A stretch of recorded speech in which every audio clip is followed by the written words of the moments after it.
شاہ صاحب، جب بندہ اپنی نماز پڑھ رہا ہو تو اس ٹائم قرات کی آواز کتنی ہونی چاہیے؟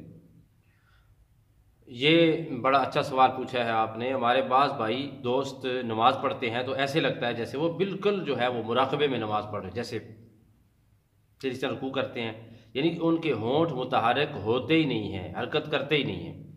تو اس کا جو جواب ہے وہ امام کرخی رحمۃ اللہ تعالیٰ علیہ نے دیا ہے۔ ان کا قول ہے کہ انسان جس وقت نماز پڑھے تو اس کی قرات اور تمام نماز کے اندر جتنے اسباق ہیں اس کی کیفیت یہ ہو کہ اس کی زبان متحرک ہو، زبان سے وہ الفاظ ادا کرے۔ امام فضلی رحمۃ اللہ تعالیٰ علیہ فرماتے ہیں کہ اس کی زبان بھی متحرک ہو اور اس کا خود کا پڑھا ہوا اس کے کم از کم اپنے کانوں تک اس کو سنائی دے۔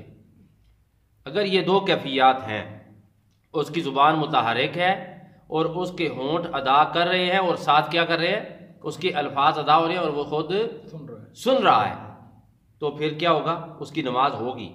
ورنہ فتاوی تاتارخانیہ میں، فتاوی عالمگیری میں، فتاوی رضویہ میں اس بات کی جو ہے تشریح موجود ہے کہ اس کی نماز نہیں ہوگی۔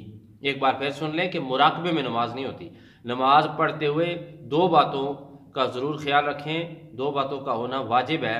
ایک زبان کا متحرک ہونا، زبان اور ہونٹوں کا متحرک ہونا، اور دوسرا اپنے کانوں کا سننا، کم از کم اپنے کانوں تک اس کو اپنی آواز آئے، تو یہ قرات کہلائے گی، اس کا سبق کہلائے گا۔